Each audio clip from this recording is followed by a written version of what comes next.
Thank you, Beth. All right, everybody knows. I'm Lacey Tauber. I'm the legislative director here at Borough Hall. Elizabeth Gazillo, I'm a credential member, maybe. Okay, sounds good. And I'm Rhonda Kaiser, the vice chair of the Brooklyn SWAB. All right, terrific. So we have a great slate of speakers tonight. We're starting it off with Jonathan Vigers, who a lot of people in the chat are excited to see. So we are very happy to hear directly from him about the containerization rollout in CB2 in Brooklyn.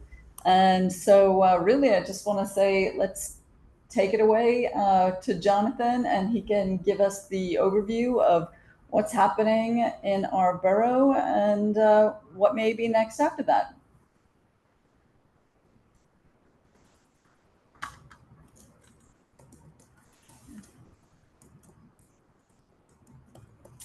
All right, we see it. It looks good, Jonathan.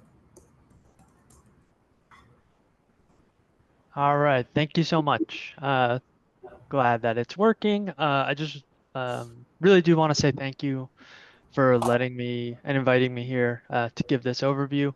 I'll try and go quickly through the slides, but I definitely have time for questions if the committee allows it.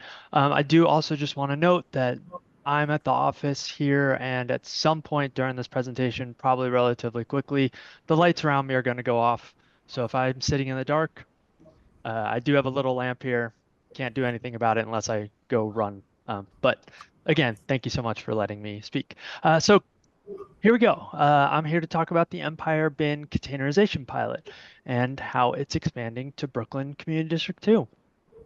But before we talk about what's coming next, I want to talk about how we got here and what we affectionately call the trash revolution. So we began a long overdue transformation of the city's streetscapes in 2023, actually. And we took some really big steps to get as much trash off of our streets and sidewalks as possible. So what we did was we reviewed best practices around the globe. Then we assessed the feasibility of containerization in New York City, and there's a report on that on our website called The Future of Trash. And then we implemented these changes in phases over the next couple years. And this is actually what it looks like. I won't read all of this, but in April 2023, we pushed back the set out times from 4 p.m. to 8 p.m. We also made big changes internally, and what that means is a lot more trash is picked up on the 12 a.m. shift rather than in the morning, or at some points is actually scheduled to be picked up as late as 4 p.m. the next day. We changed all that. That was a big effort on our side. We also made rules around containerization. We started with specifically food-related businesses, but that later expanded to all businesses across the city. And I do want to note here an important part for this conversation is in August 2023, that's when the first installation began for a 10-block pilot in Manhattan Community District 9, and that was a shared pilot, which I'll talk a little bit more about later, but I just want to flag that it started back in August of 2023. So after the containers went to all businesses, it's now in effect for all buildings with 1 to 9 residential units, which essentially means we containerized approximately 70% of all trash in the city, which leads us to June 2025. And with the installation of 1,100 Empire bins, Manhattan Community District 9 is now the first district in the city to have all trash fully containerized, which is a huge deal and something a lot of people told us was never, ever going to be possible. And one of the major things that we've learned is that it works. Since the low density containerization rules took effect last November, rat sightings are down citywide by double digits. And specifically in the pilot area, I don't have the exact numbers for this period, but they were down as much as 65% in the pilot area, which is just incredible. So I want to talk first about the shared container pilot because we do get a lot of questions about that. So we tried this out for over a year, and there were 10 blocks and 14 schools that had shared containers on their blocks, and all trash from all buildings on those blocks was put into those containers. And as you can see, they're very different than the Empire bins that are currently being piloted and that will come to Community District 2. They had wheels, so they were wheeled in and out. They did not have locks because they were open to the public and they had to be accessible for all buildings. And we learned a lot both from our operations and from the neighbors and residents' feedback in order of what we should do in order to make this a citywide plan. We changed it to sealed containers. We made sure that the containers are assigned to specific addresses. We made them more accessible, and we gave buildings an option. That was something that we heard from a lot of different residents. They didn't want to just have to use one way. So that's how we got to our plan for containerizing the city. So as I said previously, as of now, all buildings with 1 to 9 residential units, they're required to use individual bins, wheelie bins, the NYC bin, which is pictured here, for their trash. They have to use a bin that's 55 gallons or less and has to have a secure, tight-fitting lid. By June of next year, all of those buildings will have to use an Empire bin. Or sorry, not an Empire bin, an NYC bin, which is pictured here. So that's for 1 to 9 units. Now, what is in Manhattan Community District 9 and what is coming to Brooklyn Community District 2 are these Empire bins. So all buildings that have 31 or more residential units will be required to use an Empire bin. They're going to be assigned to that building and give it to them no matter what. But what we wanted to make sure is that buildings with 10 to 30 units, they had a choice, because it really does depend on the both amount of units, the people that are living there, and what the super and property manager and building owner feels is best for their property. Because there could be a building with 25 residential units, but they're all primarily studios, and that might not be the best fit to have an Empire bin. Or it could be a residential unit building with, let's say, 15 residential units, but all of them are 2 to 3 bedrooms and have families or multiple families living inside. So we wanted to make sure that they have a choice to choose which would be right for them. But the main point is that all buildings will have to either use a individual bin or an Empire bin for their trash. And this is just for their trash. So let me talk a little bit before I get into the specifics about what Empire bins are and how to use them, about the expansion to Brooklyn. So this fall, Empire bins will be installed at a limited number of schools in Fort Greene and Clinton Hill. We don't have the exact number of schools. That really is being determined right now based on the number of bins and number of trucks we have available to service those bins, because they are a specific kind of truck that services the Empire bins. But the main goal here is that by the end of 2026, all schools and all high-density residential buildings in BK Community District 2 are going to have Empire bins. And there goes the light. And that's really important. We want to make sure that that is done and reinforce the fact that buildings with 10 to 30 residential units are going to have the choice to choose an Empire bin or go with the wheelie bins. It's going to be in a set time frame. In Manhattan Community District 9, it was about 2 to 3 months, roughly, when the properties had a choice of what worked best for them. I assume it'll be similar in Brooklyn, but those dates and times have not been set yet. So let me talk a little bit about what Empire bins are. They're stationary on-street trash containers, and they're assigned to a specific building. They're secured with an electronic lock, and they're opened with an access card. Now, this access card is specifically for building staff or a designated person. We don't give them out to every single person in the building. We only give them a limited number of cards, usually between 3 to 5 per building.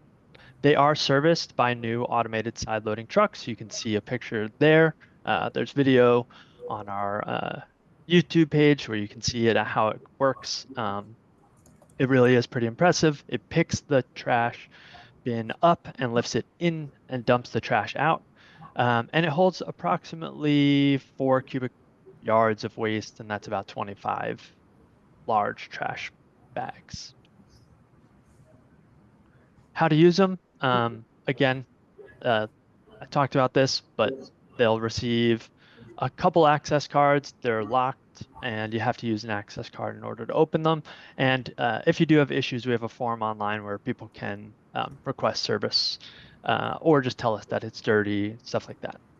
But we'll get a little bit into that. Here's just, again, just some photos on how it works. You unlock it, you hold the access card over the card reader.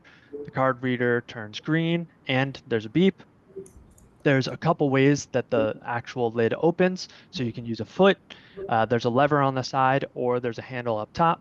And then you just place the trash into the bin and make sure you close it afterwards. A little bit about the installation and how they're serviced. Again, we're going to come back and talk about this plenty of times with members of the community, but just so people here have a little bit more insight about how it works, they are installed based on existing street infrastructure. So things we have to look out for are bus stops, fire hydrants, tree pits, or trees overhanging the bins. There's a lot of things that we have to make sure that we're looking for when they are actually installed. This collection schedule won't change. You still have the same service that you have now, and there is no change to composting or recycling requirements. Those remain the exact same. You still put recycling out at 6 p.m. in a container or 8 p.m. In bags, and compost always has to be in a container. There is no cost for the bins, for the Empire bins during the pilot, and once they're installed, people can use them immediately. In M9, they were installed on a rolling basis, so some people had them a couple weeks or a couple days before others, but as soon as they are installed, you can start using them. And then just for the immediate block, we typically have no parking signs 3 to 5 days ahead of installation, so people know that they are specifically coming to that area with a little bit of notice, because people do have to move their cars if there happens to be parking there. This is really important. Again, not as important now, but don't double park near the bins. You can still park in legal parking spots, that's fine, but because the way the truck has to go in to be able to go directly next to the bin to service it, it is really important that you leave 4 car lengths free on either side of the bin if you're illegally double parking. Just want to note that now, but we'll be repeating that a lot over the next couple months just to make sure people understand. Cleaning and maintaining the bins. So just like now, property owners are responsible for 18 inches into the curb.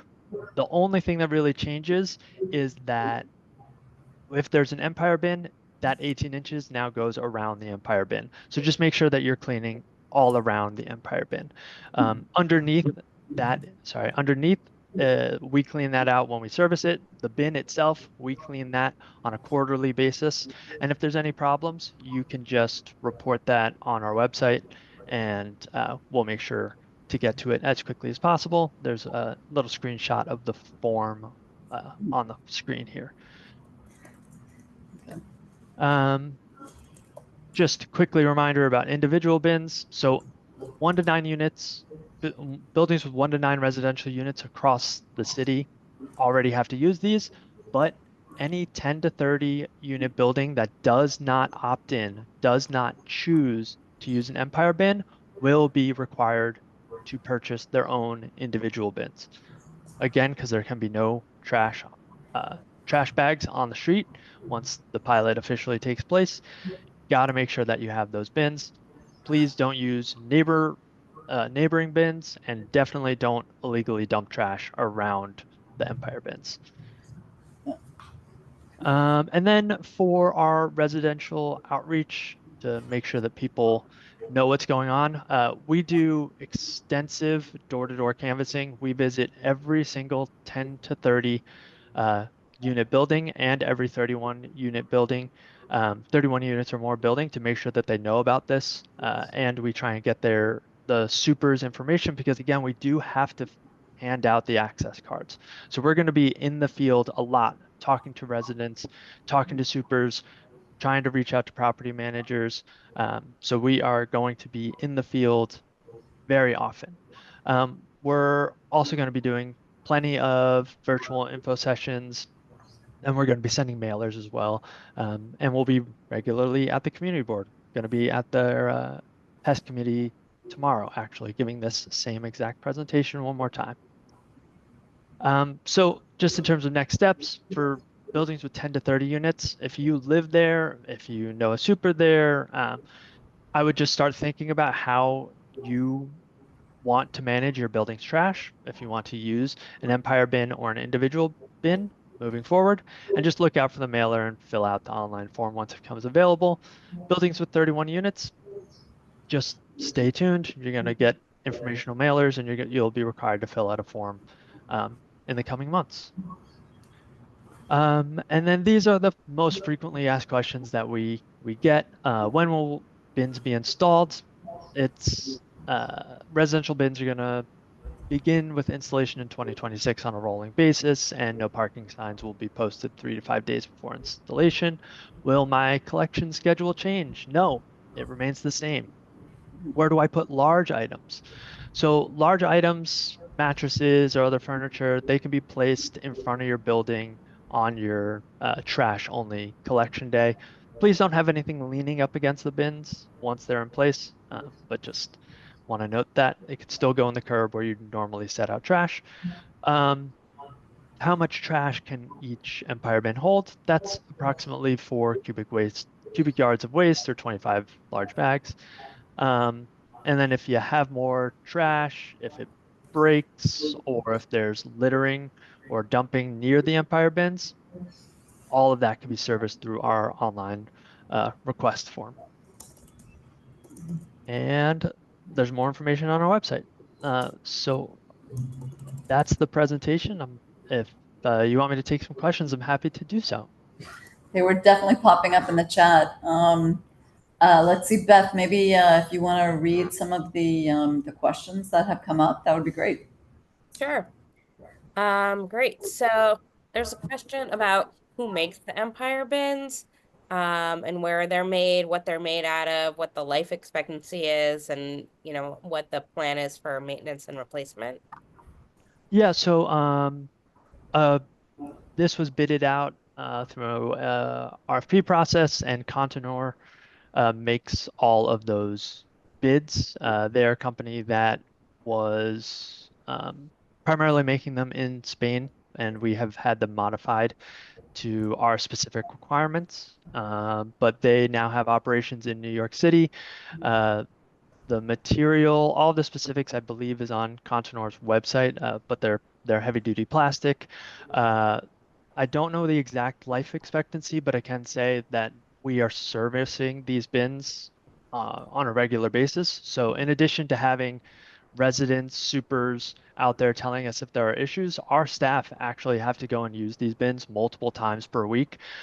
So we are regularly maintaining them if needed, when needed. But there's also that form if you notice something and you want an issue addressed immediately.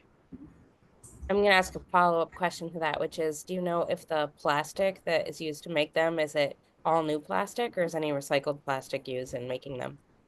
I'm not sure. I can try and find out though. Great, thank you. So let's see. There is another question about, although locked, can the lids be forced open? I'm sure they can be broken open, but no, that's not the purpose. And if it is, again, if someone breaks the property, you should report it to that service form on our website, and we'll go out and get it fixed as soon as we can. Right. And then there's a question about the outreach plan of who will actually be doing the door knocking. Is that all DSNY employees? So for M9, it was all DSNY employees. It was me. I did a couple hundred doors myself, but that's what the team here at the Bureau of Public Affairs is for. We went out and we did it ourselves. So yeah, it was all DSNY staff. And is that the plan for As of now, yeah. TB2 as well? Okay, great. And do you have a time frame for borough-wide use? No, there's no further plans for expansion at this time. There is a law legislation at the city council called the Rat Act that if that gets passed, that would certainly speed up implementation. But for right now, this is just a pilot. All right.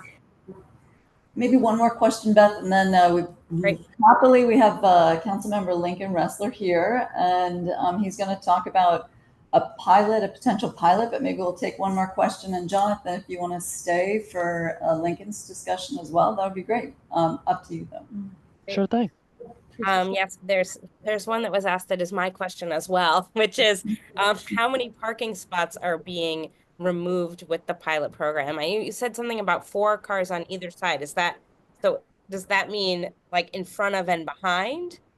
So that's urban, how many parking spots would it be? Yeah, so 2 bins take up about 1 parking spot. The Right. 4 car lengths on either side, that's for 4 car lengths of a legal double parking. So you can park directly next to the bin. There's these white blockers that go next to it. But if you're going to illegally double park, which again, we do not recommend, you can get a ticket for, you have to leave 4 spaces on either side of the bin clear, otherwise we cannot service it. And the number of parking spots really depends on the number of bins that are in place. In M9, it was about 1,100 bins. But again, a lot of that depends on approximately how many 10 to 30 unit buildings decide that they want Empire bins. And I know we have to move on, Mary Ellen, but I'm really burning to ask this question, which is, is it 1 bin per building, or if a building is really large, they have multiple ones, and is there ever a case where buildings will share a bin? There are no at this time there are no shared bins. It is totally dependent on the amount of waste that a building actually makes.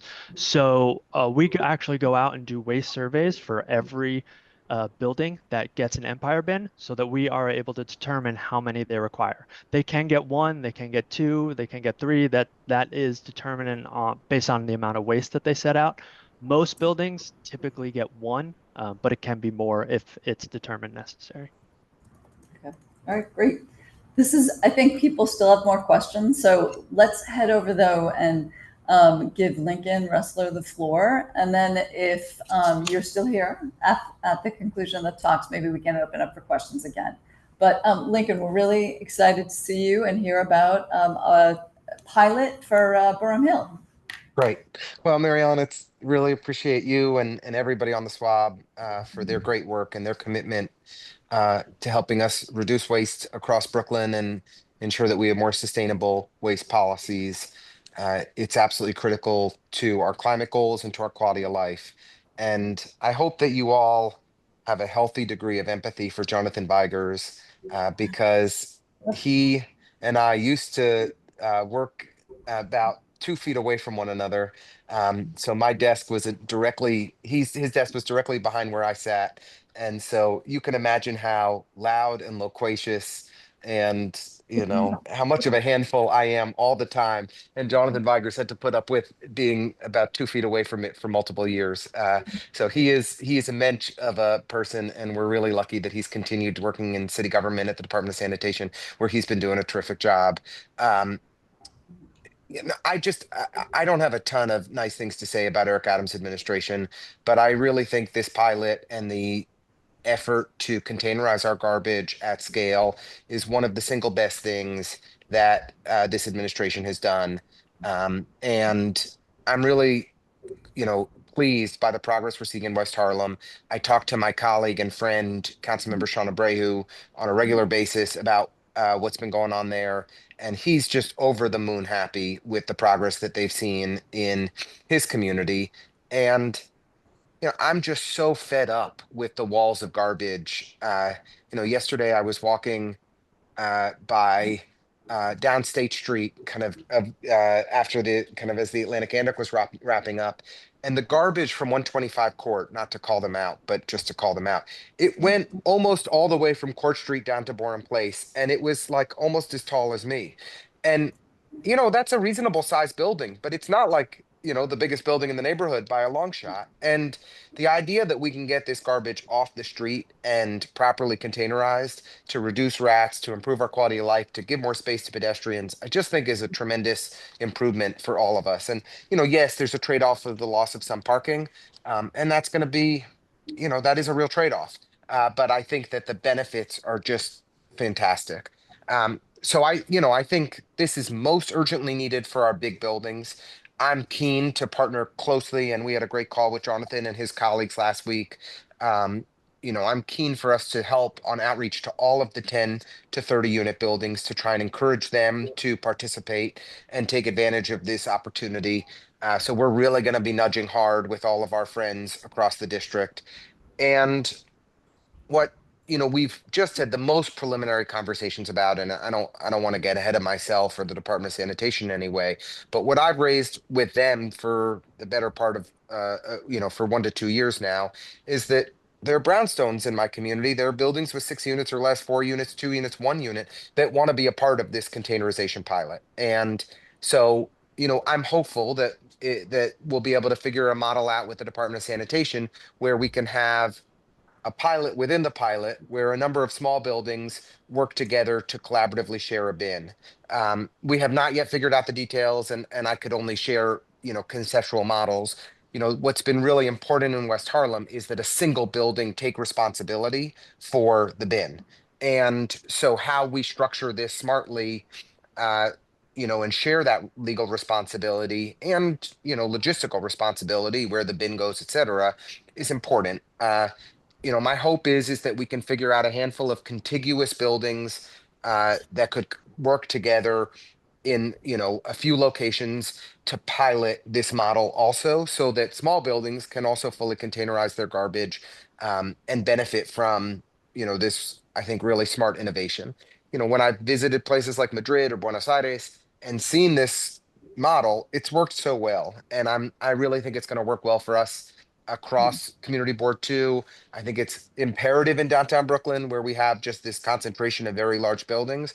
But I think from, mid-sized buildings and smaller buildings, I hope we'll also really take advantage of this and benefit as well. So we're really committed in our office. We've got a 1-year time horizon to partner closely with the Department of Sanitation to do some aggressive outreach in the spring and summer and fall to encourage just widespread utilization of the Empire bins so that we can all share the benefit together. Happy to take any questions if you have any for me, or if you want to just keep peppering Jonathan with questions, then he's a good target. Okay. Terrific. I'm not sure. I know we didn't get a chance to ask any questions in the room. I'm not sure. Hey there, Jason. I'm not sure if anyone has a burning question that they'd like to ask, either Jonathan or Councilmember Ressler. And Pablo, great.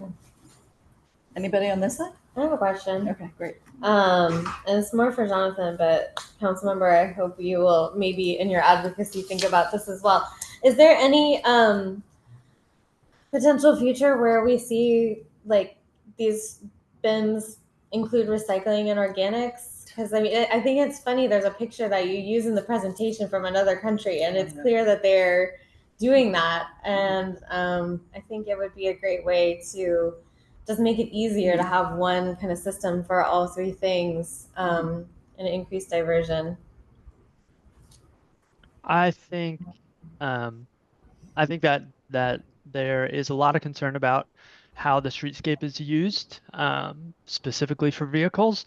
So with the amount of questions that we get about parking space specifically just on the amount of containers that are being installed for trash.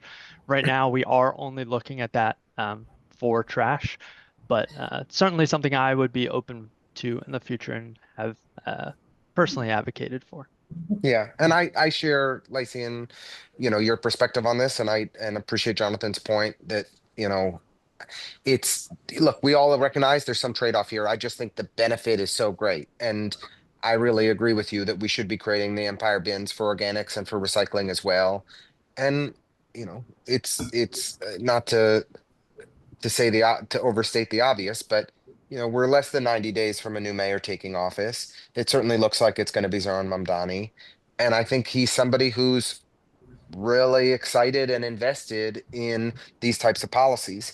And so I think we're going to have a different kind of, an even more enthusiastic partner at City Hall who's willing to, advance bold ideas to go even further than this good pilot. And I will just say that the schools do have recycling and compost containers. So schools, all of their materials is containerized in an Empire bin, but for residential, it is just trash. Okay, great. And I'm not sure, and Rhonda, I'll go over you after this, if there's any room within a pilot or within this rollout to do some kind of study as to how recycling may or may not be impacted, if within the apartment buildings that are in this, if you can see any reduction. And then also on the opposite side, do you see an increase in composting? Because a lot of times some people say that they don't have room within their trash areas of a building to have that many compost containers. And so with the trash bins being outside, does that free up more space for potentially more compost bins and more recycling bins? Yeah, I mean, we don't have any plans, but I will say that for most of the folks inside the building, their um, their day-to-day interactions with trash won't change because they will still put it in the same place. They will still put the recycling in the same place. They will still put the compost in the same place, except, yeah, now they will have more room for hopefully more containers like composting. But I can't say with any certainty we've seen any changes in M9 on recycling or composting at this time.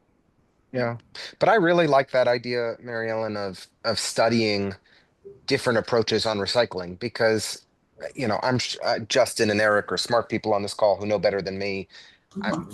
Could share the data. The data point in my brain from years and years ago was that New York City had like a 16% diversion rate on recycling.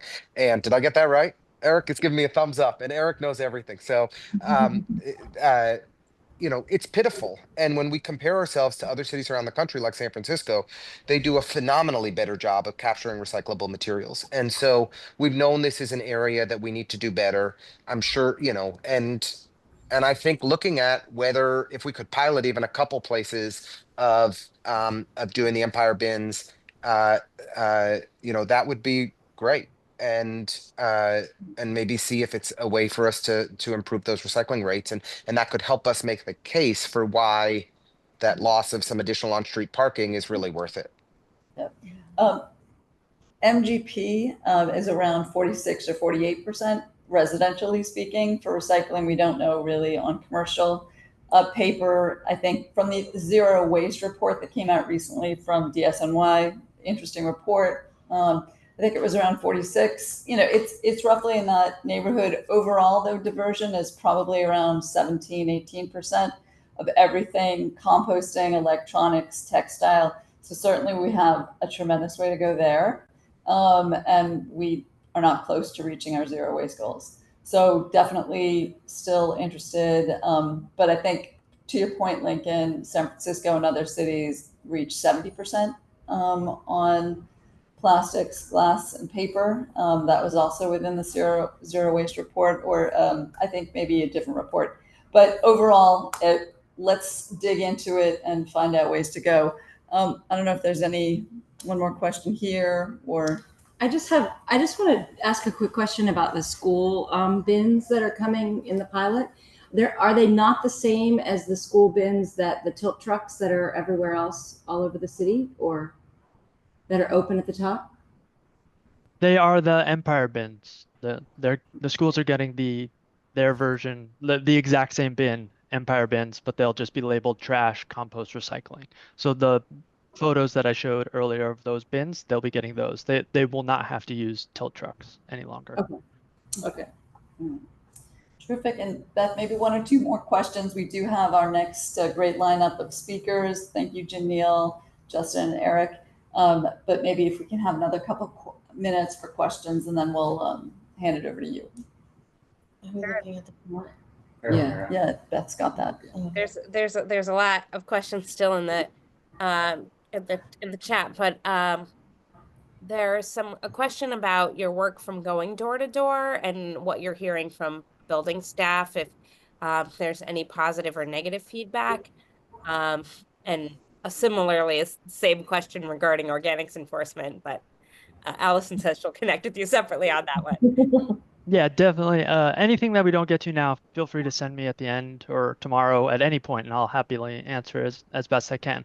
But from our work door to door, we haven't done any work in BK2. I just want to make sure everyone's aware of that. But in M9, in the beginning, there was a lot of hesitation. There was a lot of concern, specifically more from residents than supers. Almost every super that you talk to about this just tells us how excited they were for them to be installed, and then how easy they are to use.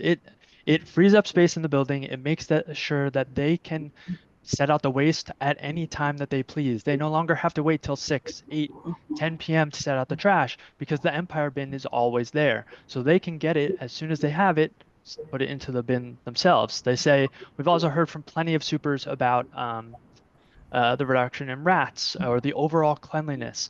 And I will say, like, the biggest thing we're actually hearing is from buildings that were 10 to 30 units that told us, no, we don't want an Empire bin. They're now coming back and saying, hey, how can we get one of these? I didn't realize that we had an option to do that. What did we miss? And then we tell them, oh, well, we came to your building these 3 times. You told us no, or you didn't enroll, and there's no current opt-in period. But as soon as that opt-in period opens, we will let you know, because a lot of people do actually want the bins. Great. Maybe one more, Beth, and then we'll hand it over to the next group. Sure. Will sanitation inspectors be able to access the containers to review compliance? Yeah, definitely. We have cards that can open all the bins. And also, a major way to note for compliance is just by seeing if there are black bags or any kind of bags surrounding the bin itself. So that also helps. But yes, we can access the bins. Aaron, can I ask a quick one? Oh, sure, yes. Jonathan, question also in regards to the pilot for Clinton Hill and Fort Greene. Curious, obviously very different scope than the earlier pilot in Harlan. Like, how are you thinking about success of this pilot? Are there specific things that you're looking for that you weren't looking at previously, that you're trying to test before a larger rollout? I think it's all of the same metrics. We're trying to just figure out how it impacts rat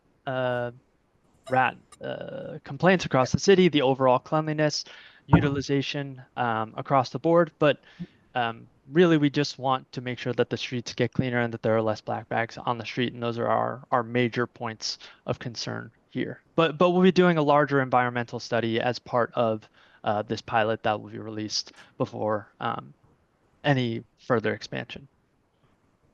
Okay, terrific. Well, thank you so much, and thanks for the extra time. I know you stayed an extra 5-6 minutes over. We really appreciate it. As you can tell, there's a lot of interest, and so we really appreciate your coming and speaking with us and sharing all this information. And Jonathan, if you could share your presentation via email, I can send it out to everyone, and also share your email or the right way to get in touch with you if people have questions. Great. Yeah, I'll share that with you, and I'll put my contact into the chat here. And you can always email outreach@dsny.nyc.gov. That goes to the entire team here in the outreach unit. So if you can't remember my email address specifically, outreach@dsny.nyc.gov. That's the easiest way to get a hold of someone here. Okay, terrific. Thank you so much. Really appreciate it. Yeah, thanks again for having me. Have a great night, guys. All right, take care. Thank you, Lincoln. All right, with that, I would like to thank Janelle, Justin, and Eric for coming to speak with us tonight. We are really excited to hear what they have to say regarding the 2006 swamp and also some initial thoughts that they have on the draft swamp that's come out. That's 250 pages roughly in the main body and another 250 with footnotes and appendices. So it's a lot to cover, but we thank you for coming tonight and giving us your thoughts. Janelle, I do think that you're able to share your presentation if that's how you wanted to go for it. If not, I can figure out a way to share it from my side. Yeah. Hi, everyone. Can everybody hear me? Yes. Yes. No, I can share if that's easier.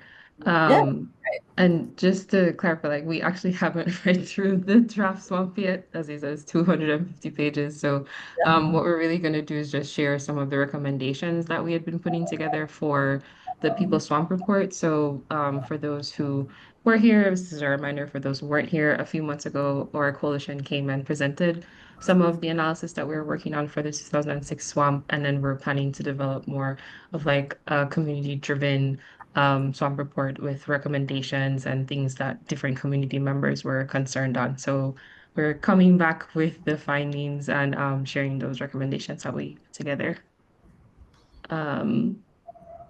So I can, should be, give me a second. I will put my presentation in slideshow mode. And I don't know if Eric and Justin, if you want to introduce yourself, even though I'm sure everyone probably already knows both of you.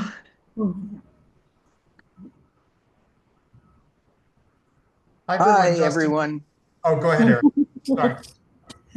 It's okay. Hi, everyone. I'm Eric Goldstein, New York City Environment Director at the Natural Resources Defense Council. And thank you, Mary Ellen, and everyone for having us tonight. And hi, everyone. Good evening. Justin Wood, New York Lawyers for the Public Interest. And if I need to go off camera, it's because my internet connection is unreliable now that I moved away from Brooklyn. Okay. Pros and cons. All right. Thanks, Eric. Thanks, Justin. Can everyone see my screen? No, I think it's loading. yeah. It's loading. Is Oh, it there out? we go. Yes, Yep. participants can see your application. Great. Okay, so great. So I'll just skip through because I think we want to have more of like the feedback from everyone. So this is just a lovely picture of our group. So our coalition was founded back in 2013, and we are focused on transforming New York's commercial trash industry to reduce waste, pollution, foster clean, healthy communities for New Yorkers, and creating good green jobs. Our coalition consists of Align, that's the organization I work at, our International Brotherhood of the Teamsters Joint Council 16, National Resource Defense Council, New York City Environmental Justice Alliance, and the New York Lawyers for the Public Interest. So just a quick status update, which I'm sure everyone knows, but if you don't, the draft swamp was released last week, and that started an approximate 45-day public comment period, with a virtual hearing being held on October 27th, and a public comment period ends on November 17th at 5 p.m. So if you would like to register, like the information is on DSNY's website, and it also gives details about how to submit your comments by 5 p.m. on the 17th. So just a quick overview. So like I said, our coalition has been working on our People Swamp Report. And what that has led to is essentially us developing 30 recommendations based on the input that we've received from members of the different SWABs, different solid waste experts, community members, and also other research that we've conducted in other municipalities across the United States. We are still in the process of finalizing the edits for the report. I know Justin had circulated sort of an embargoed copy to the different SWABs as we're working on doing a press release and getting quotes from everyone. So the recommendations that we're sharing now are not recommendations that are public yet, but hopefully will be in the next week or two. So just a quick roundup from the survey that we did. So we opened the survey for about 4 months, and we had a total of about 60 responses from across all 5 boroughs. And some of the major concerns that came up were organic waste collection and separation, access to recycling and composting programs and facilities, limited public education efforts by the Department of Sanitation on composting and recycling initiatives, containerization requirements for trash collection, anaerobic co-digestion at city sewage treatment plants, insufficient focus on waste prevention, equity, and overall achievement of New York City Council's zero waste goals. And so just a recap of some of the main goals for solid waste management plan. So the recycling initiatives having a 25% curbside recycling diversion by 2007 with 70% recycling for combined residential and commercial waste by 2015, as well as expanded public education and outreach around composting programs, as well as a pilot for a public space recycling program around residential waste management, shifting from trucks to barge rail, containerizing waste from export by water and rail, and reducing VMT, so vehicle miles traveled, processing organic and reusable waste locally reduced vehicle miles traveled, creating jobs, beneficial compost, and then our commercial waste reforms, and traffic mitigation, as well as other initiatives like fleet modernization, waste to energy tech, and waste composition analysis. So things that we've learned. So the construction of the Gainsborough Marine Transfer Station continues to be delayed, which we know is a significant loss because this would have reduced truck traffic from the Lower East Side and Brooklyn for recyclable materials that were collected in Manhattan. The city has no plan to utilize municipal marine and rail facilities for commercial waste, which was explicitly stated in the current 2006 SWAB. The diversion rates are pretty low, and actually from the recent zero waste report that was released last week, just around the time of the draft SWAB, we saw that that's 18.5% now. So that's up from the 16% that Councilmember Ressler mentioned a few moments ago, but it's still below the total goal of 25%. So this leads us to the recommendation. So this is just a high-level overview of the recommendations. Our report will have much more detail. I'll try not to go too fast or too slow, but it is 30 recommendations. It's quite a bit. So under the topic of waste equity, we have three recommendations. The first is that the city should move forward with the strategy of using municipal and marine transfer stations to accept commercial waste. They should incentivize the increased use of rail facilities by private waste haulers. And the third is to commit DSNY to arrange for the 59th Street transfer station to handle both residential and commercial recyclables, and to direct their department to identify other potential Manhattan waterfront sites for waste transfers. Those are three under waste equity. Oop. Uh-oh. There we go. The commercial waste zones. So we have a couple of different recommendations under commercial waste zones. So one is establishing a firm timeline for citywide transition to a fully zoned collection system and enforceable implementation measures for DSNY to establish the full goals that were already set under Local Law 199, which is our commercial waste zone law. Other recommendation is to support legislation that ensures that the waste zone haulers with a history of safety, labor, and environmental violations are meeting the highest performance standards over the 10-year contract that they have, or face penalties, including the cancellation of their contract if they're poorly performing.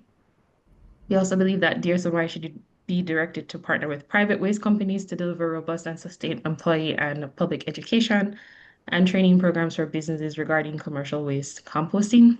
And our last recommendation is to include measures that ensure the commercial waste zone haulers are on track to achieve their waste diversion goals of the city's Zero Waste Act. So that's the 25% that we mentioned earlier. Around landfilling and incineration, that's our third category. We have three recommendations. So laying out a comprehensive program and strategy for New York City to phase down its use of landfills and incinerators for the disposal of municipal waste and solid waste, which should be biannually benchmarked for measuring progress. To commit the department to reviewing, downsizing, and ultimately ending its contracts with waste to energy facilities that are outside of the city contracts, with facilities in Essex County, New Jersey, Chester, PA, which all those contracts expire in 2033. So not very far from now. And our third recommendation is for the department to adopt a rigorous planning, targets, and assessment to ensure compliance with both state and local climate equity laws. Our next area has to do with budgeting. So we have three recommendations under our budgeting section. So first, the city should identify and provide additional revenue streams that are necessary to support New York City's recycling and waste prevention programs. Secondly, urging Governor Hochul and state legislators to identify additional funding sources for the city's recycling and waste-related public education efforts. So thinking of things like the Cap and Invest program that could create $3.6 billion annually for resiliency and climate initiatives statewide.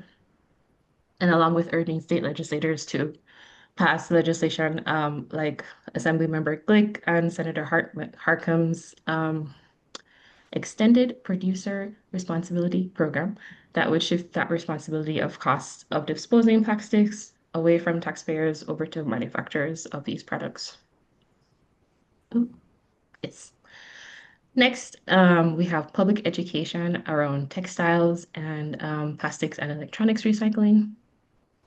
So one, mandating a major increase in DSNY's outreach programs to boost residential organics recycling rates. Second is to work with the City Council and state legislature to support legislation that would eliminate single-use plastics that are readily available and to provide more sustainable alternatives.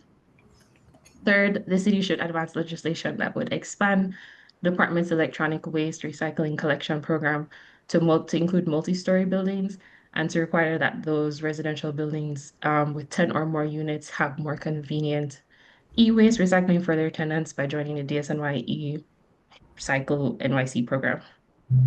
And fourth, the city should support legislation that extends the department's current textile waste recycling collection program in multi-story apartment buildings by requiring that all residential buildings with 10 or more units establish a convenient textile recycling for their tenants by participating in the expanded Refashion NYC program. Next, we have food waste, hunger, and composting. So our first recommendation here is to support that there should be comprehensive legislation that supports the donation of edible, unsold, and excess food annually to programs that would serve food insecure New York City residents.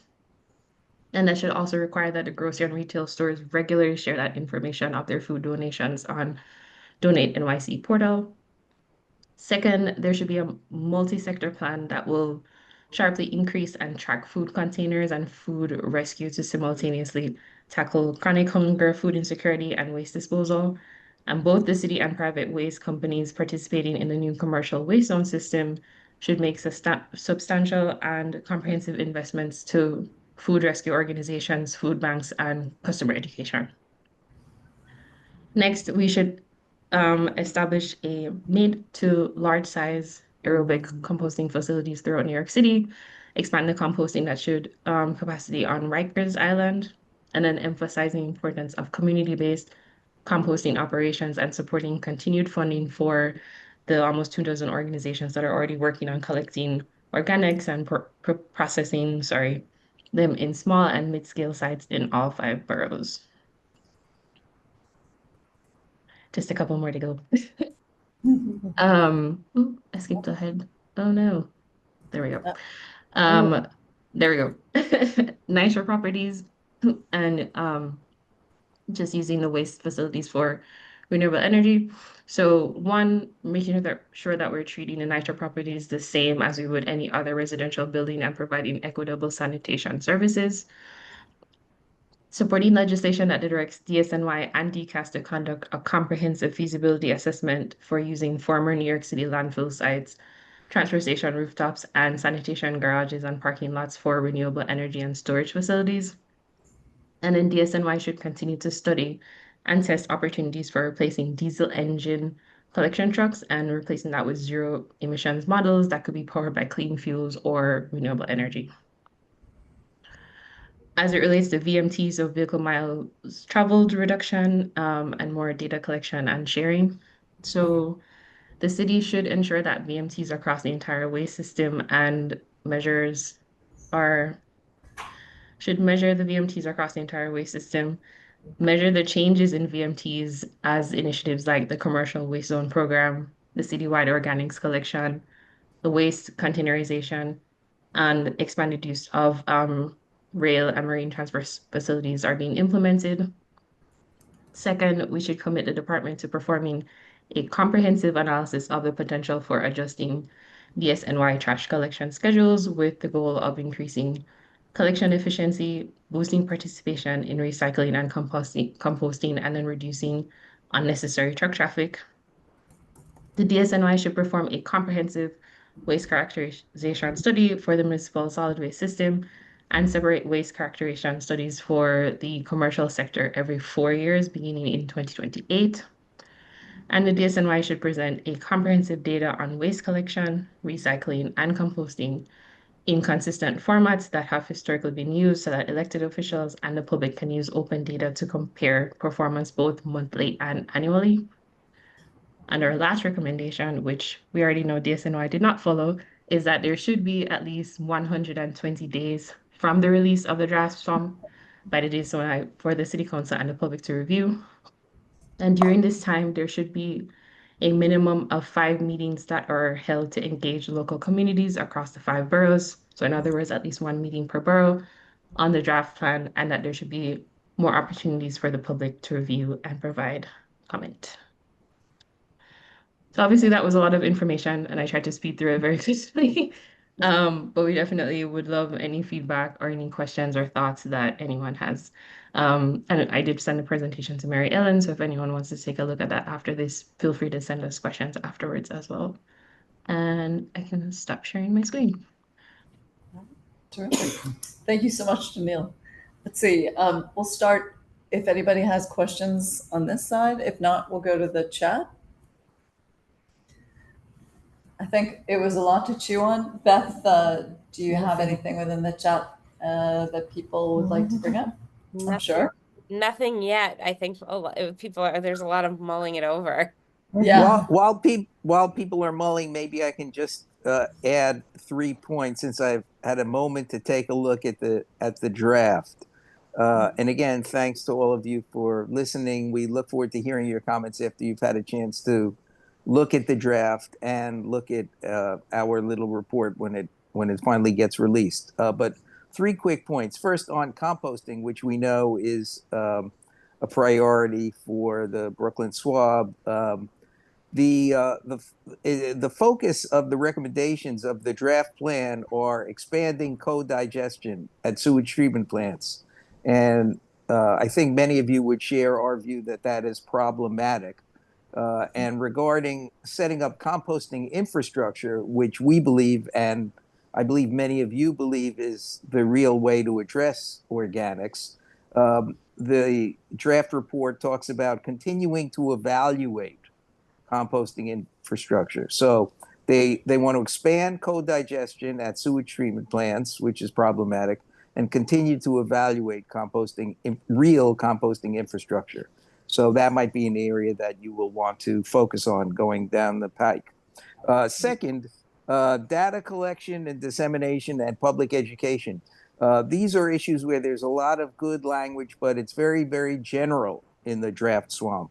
And this seems to be an area where we believe we collectively can make a real difference in the final document.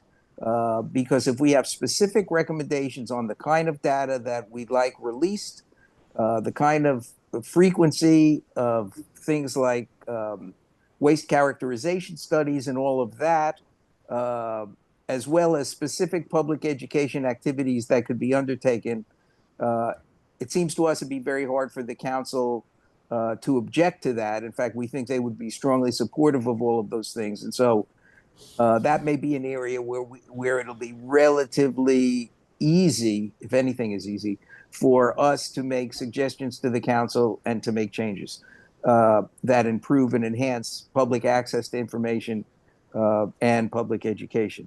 And then finally, as Janelle has said, the timetable, October 27th for some public virtual session, all comments due on November 17th, and then the council somehow between November 17th and the end of December has to get its act completely together for a review of what is a 20-year plan.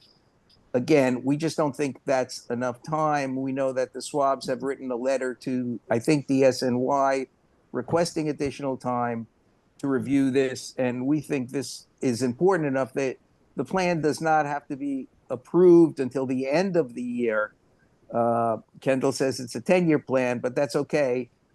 It's not too bad to give us at least a couple of months to engage in this and fully explore it before we're done. And then finally, I guess I'd be remiss if I didn't make the point that I know our friends from the New York Environmental Justice Alliance would make if they were on this call, which is the 2006 Solid Waste Management Plan talked about figuring out how to use the renovated marine transfer stations to handle commercial waste so that the bulk of it would not be sent to North Brooklyn and Southeast Queens and the South Bronx.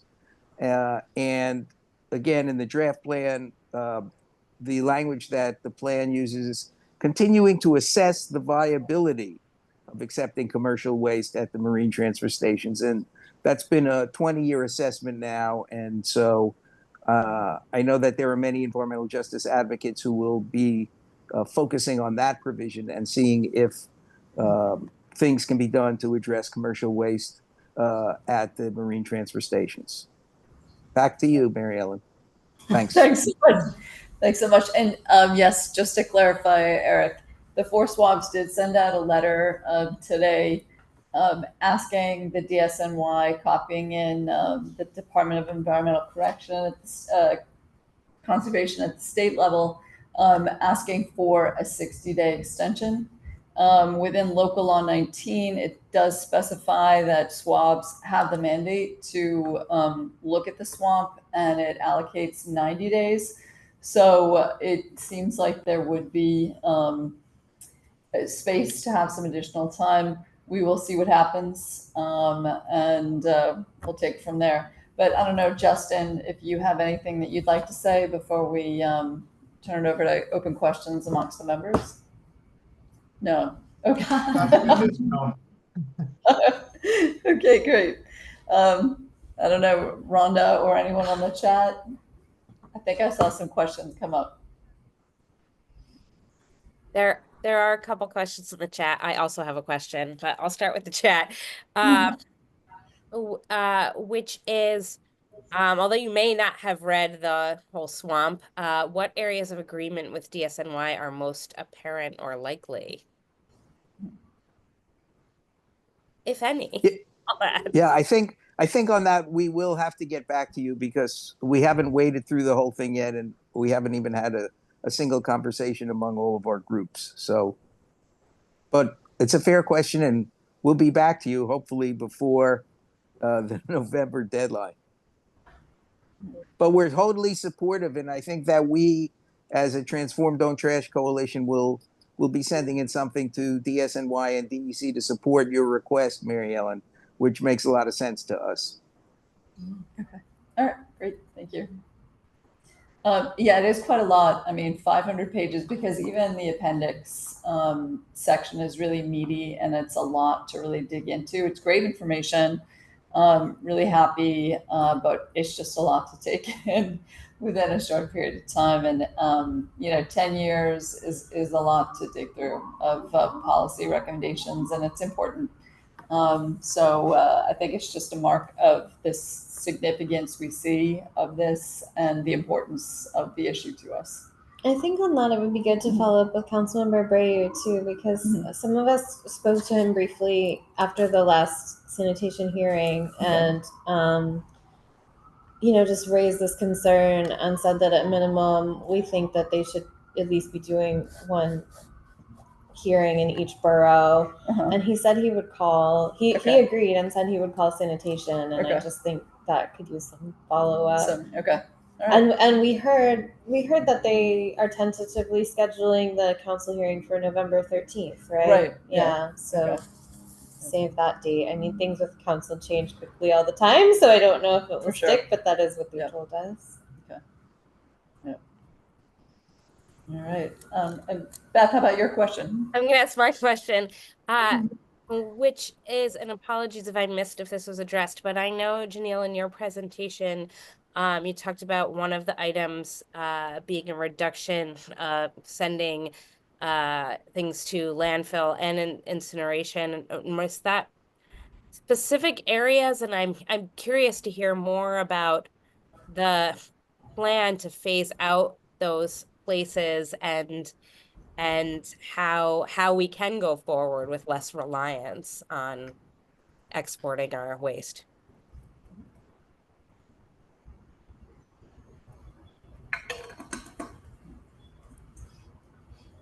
Oh, do you want to go ahead, Justin?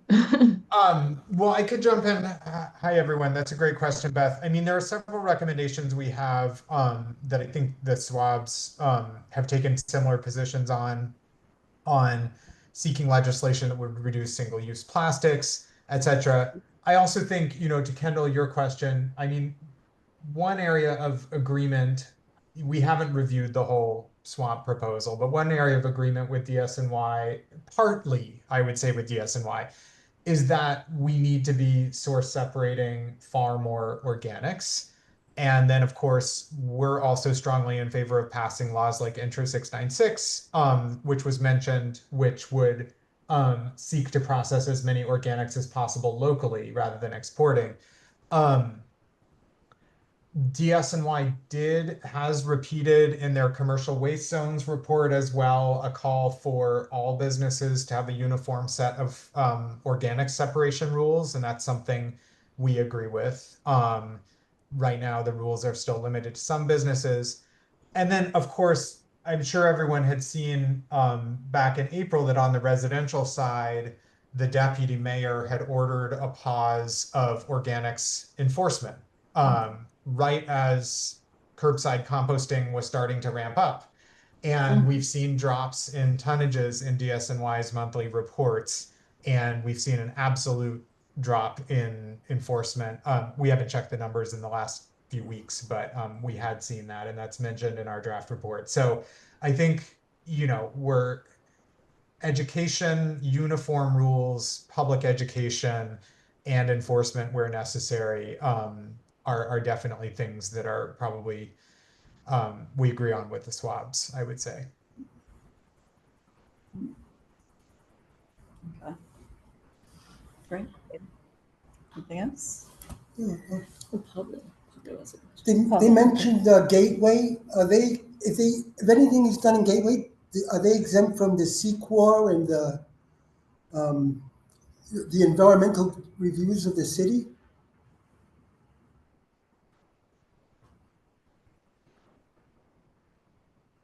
I'm sorry, could you repeat your question? Since it's in gateway, do they have to go under the CQOR? I mean, since it's a national park area, I know you wanted to do organics there. Are they exempt from the city process of reviewing? I think Make parts of the gateway recreation area as a composting site for a potential site development? Yes. Yeah, Yes. they might. Your question is yes. Yeah. Sorry. Yeah. They are Yeah, exempt? they would probably have to do an environmental review there.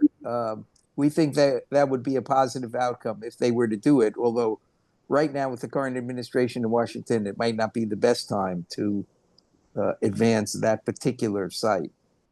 Actually, I think they would be exempt from city land use review. They would have to do some kind of environmental review. That's correct. So is that good? Not now, right? Is what you're saying? Not now. Yeah. Thank you. Okay. When is it that you think that you'll be able to publish your findings? I know that, I'm sure you're going through reviews. You might be adding things now that you've got some time to review the actual SWAMP document. But, just curious, the presentation that you shared, really meaty, interesting. So I'm sure we'd all be interested to take a look. Yeah, we're hoping. We're not sure of the exact release date yet, but we hope it's soon and in advance of the hearings that the SWABs and DSNY are holding this month. So, yeah, within the next couple of weeks for sure. Okay. I'm sure you're super busy. Yeah, well, we're working hard on it, and our graphic designer is working hard as well. And we'll certainly share this out as soon as it's ready for release. All right. Terrific. Let's see, any further questions? I know that we're a few minutes over, but we've made up a little bit of time, so. There's a few others in the chat. Okay, great. Yeah, let's take one or two. But everybody stick around. We still have to vote on the minutes, so don't leave. Yeah, We don't still leave. need That's to true, vote yeah. on. We've got other things, yeah. Thanks for that plug, Rhonda. Any insight into whether the next mayor would like to take ownership of this or prefer to have it done before December 31st? Yeah, it's anybody's guess. The $1 million question. Yeah. I mean, the other question is this mayor going to advance? What is he? How is he going to? Yeah, Priorities. he's a little busy. Mm-hmm. Yeah, it's an excellent question. I suspect that the next mayor, whomever he is, will want to have a say in this. And so it's one thing to adopt the plan, it's another to implement it. The next mayor is going to be the one who has to take some implementation efforts. And that's yet another reason why it makes sense, we believe, to have a timetable that would allow the next mayor to take a look at this before it's submitted to DEC. Right, and the fact that we're requesting, I mean, like, since the SWABs have submitted their request for extension, and we're also gonna, as Eric said, like, that's something that we would support, it would automatically push it into the new administration's timeframe. So they wouldn't have a choice but to look at it and play a role in it. I do know at least if Zara Mamdani wins, so Louise Young, who is at the comptroller's office, is now working with the Mamdani team, and she's someone that we've worked very close with through Transform No Trash, and she's very much aware of the various solid waste issues that are affecting the city, and aware of the SWAB and sort of like the draft plan. So if it does fall on the new administration, that at least we would know that we do have someone who's very much aware of the issues on the ground and what an updated plan would need to look like. Okay. Okay. And who was that again? Apologies. Oh, Louise Young. She was previously at the comptroller's office. Okay. All right. Terrific. Okay, great. Okay. With that, unless there's any burning question or one single burning question left, I think we should probably thank you all very much. Janelle, Justin, and Eric, thank you for coming tonight. Thank you for this detailed set of recommendations. And yeah, we're thrilled that we can get them from you and that we can share them out and all the SWABs members can pore over them. So we thank you so much for coming tonight. And I'm sure we'll be talking more on this topic.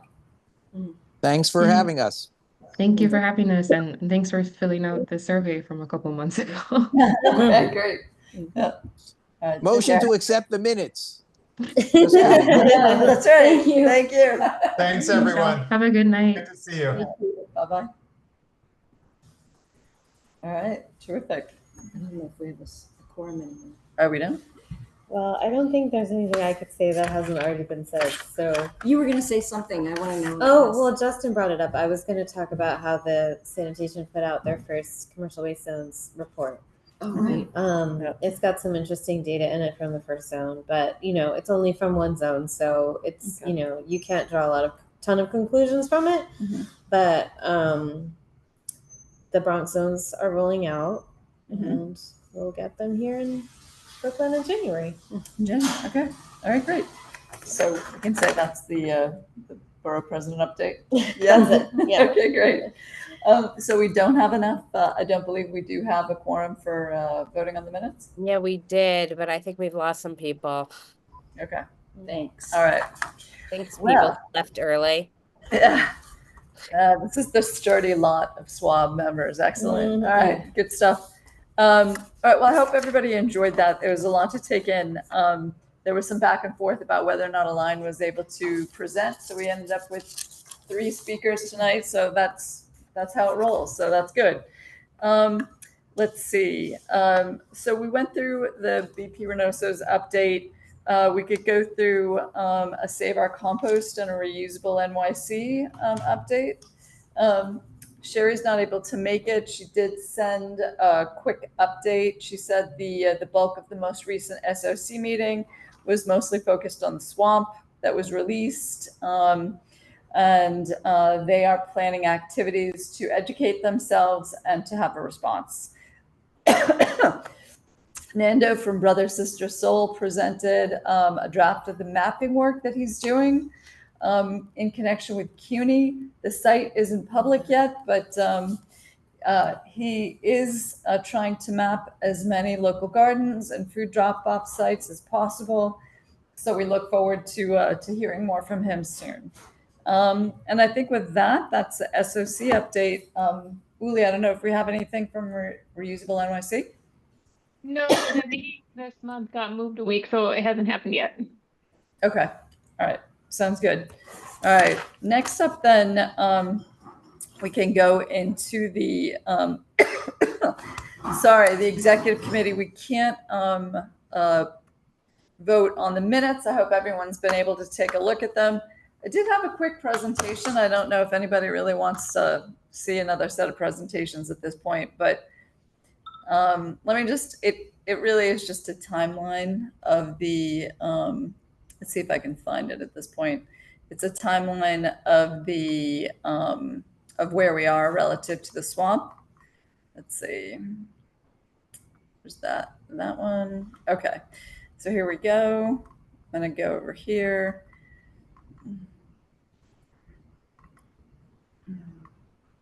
Just gonna do it as quickly as I can.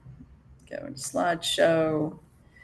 And really it's just highlighting, there we go.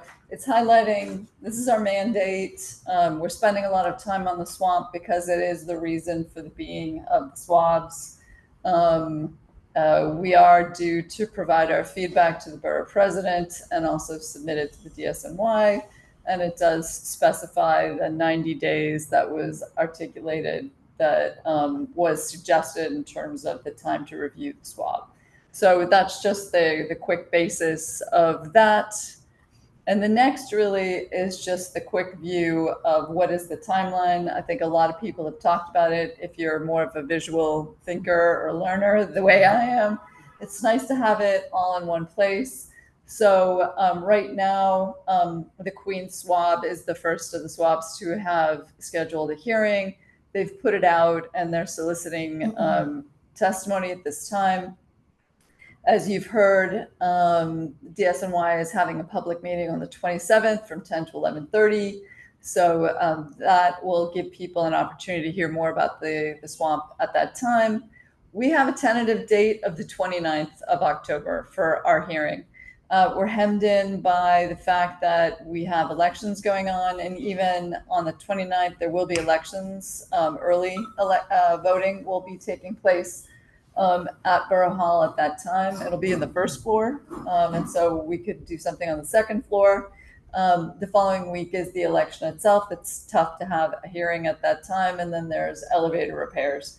So if we want to get it in with time to hit the deadline, if it does not get moved, 10/29 seems like a good date. So some of the things that we're working on, and we're starting to think about as cross SWABs talk and as legislative and outreach teams talk just between meetings about how they can pitch in. We're thinking about how do we communicate this out? How do we leverage borough boards, mailing list, amplifying the message via partners. For outreach and education, we're thinking about holding swamp learning sessions where we would open it up to everybody, probably starting the week of 10/13, and it would really be reading of the swamp. It's concentrated time where we can kind of dig through it together, and the collective knowledge will help us really understand some of the references involved. And then finally, hearing operations. So that's just the running of the hearings, the gathering of the testimony, synthesizing it, and then preparing it for submission on November 17th.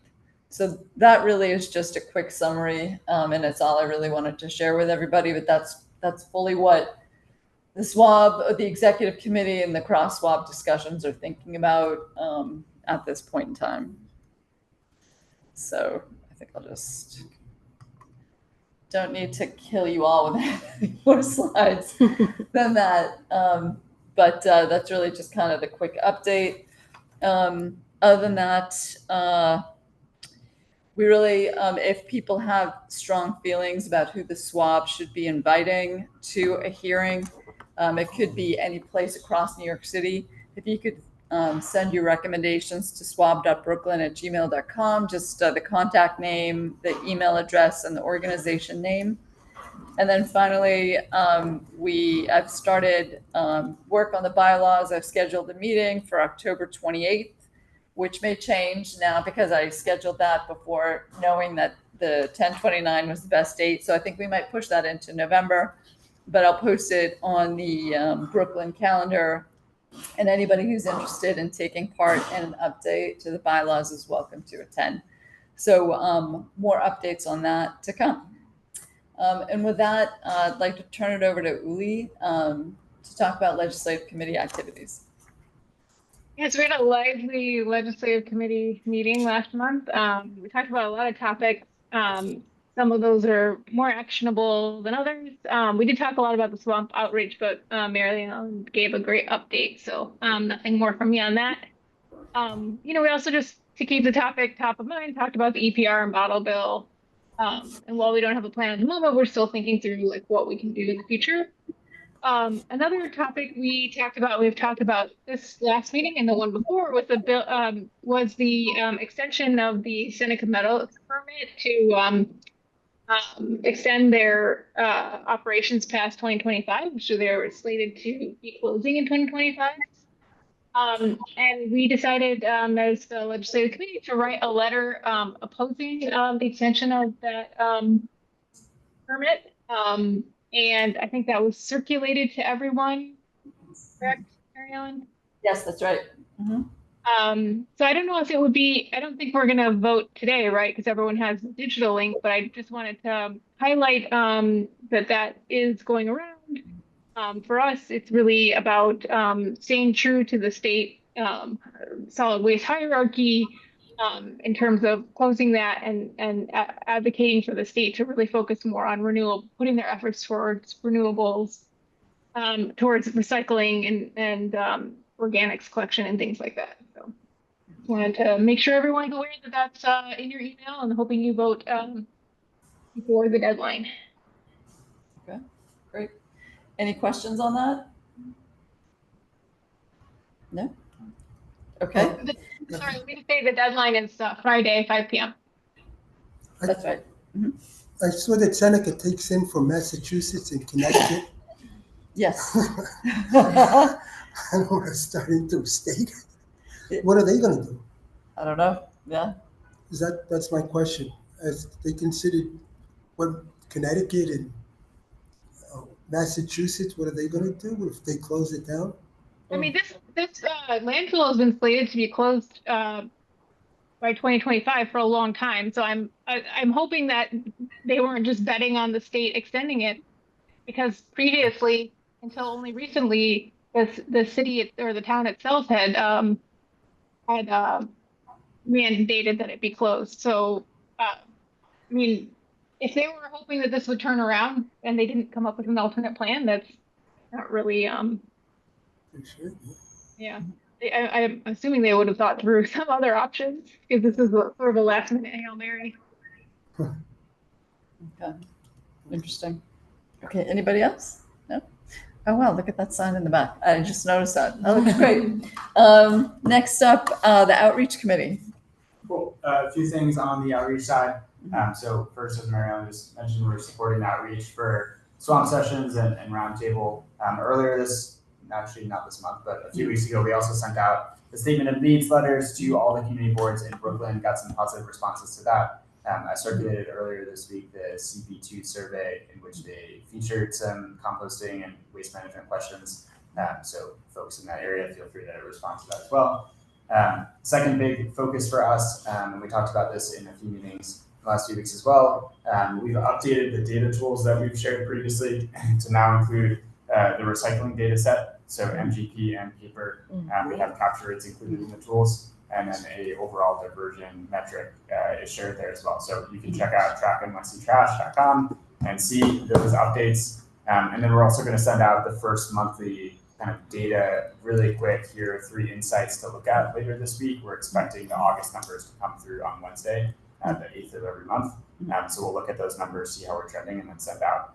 So far, we've collected about 10 or so emails from the website of people who want to get updates on the data, which is good. And then more broadly, we're exploring ideas to connect with DOE. Going to head to the NYCHA meeting later this week, explore some ideas there as well to help with education around collection. And then one thing we talked also about on the outreach meeting, I put this in the calendar as well. Next Friday, the 17th, is one of the dates that the Newtown Native Nursery has an autumn evening that they're hosting. So it's on a rooftop. It's like a garden. So we're inviting all of Brooklyn SWAB members and guests to come socialize in the evening on Friday. Again, that's in the calendar if anyone has any questions. And then the next outreach meeting is Monday the 20th. So looking forward to seeing folks there. Okay, terrific. Thank you. Okay. Next up, organics, if Allison is still on the phone. Yep, I'm still here. And yeah, thanks, Jason. I'm glad you mentioned the tracker because I'm always very anxiously awaiting the new data that populates on the 8th of every month. So looking forward to seeing how we did. How it's trending. I guess I wanted to mention I'm rescheduling the organics committee meeting, which normally would be next Monday, but because of the holiday, I'm going to reschedule it for the 20th. I haven't sent out a notice yet on my list or change the SWAB calendar, but just so you guys all know that. And I guess the only I guess there's a compost palooza at Hudson River Park on Saturday. So I'm gonna try to go. I'm not usually around on Saturdays, but I'm really curious about it. If anyone happens to be in the area, I would love to hear about it. And I guess I wanted to mention one more thing about the Save Our Compost update, and I guess it was touched upon what Nando Rodriguez is doing.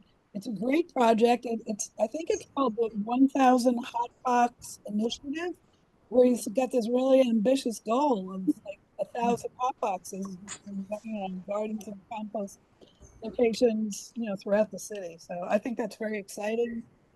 Maybe talk more about it at the next organics meeting, which is, as I said, on the 20th now. So I think that's it. Okay, great. Thank you, Allison. I don't think Suzanne is here, so we'll wait unless anyone has any updates on the NYCHA Recycling Committee. No? Okay. Let's see. Announcements. Master Composter is still going on, so if anybody wants to take any classes or join in any field trips, the URL is right there.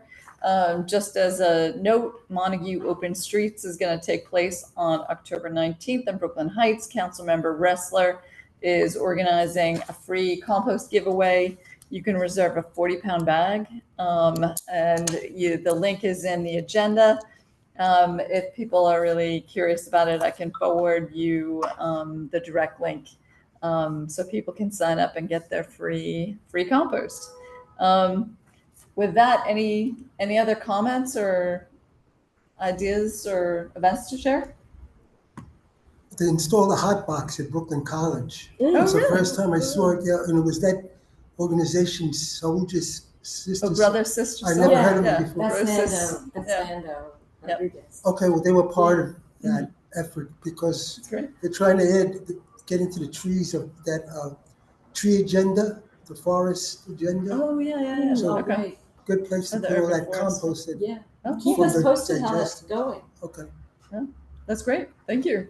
All right, cool. Anybody else?